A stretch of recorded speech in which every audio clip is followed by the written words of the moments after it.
pagi-pagi bau nasi lemak semerbak satu dapur. Itu bukan jiran masak ya.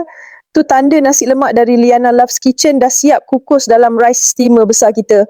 Nasi ni bukan biasa-biasa. Kita masak dengan daun pandan, halia, bawang putih, bawang merah dan sikit halba. Bila buka penutup steamer, wap dia naik, terus lupa nak scroll phone.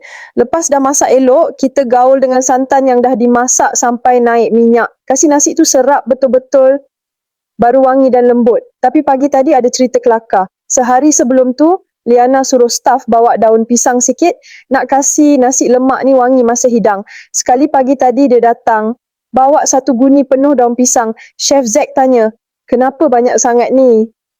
Dia jawab selamba, saya potong terus satu pokok. Sudah. Sampai buah pisang pun nak jadi dekor.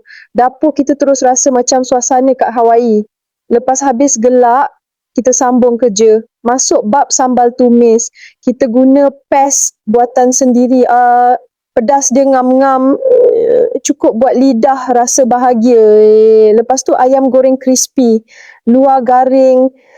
Dalam lembut juicy.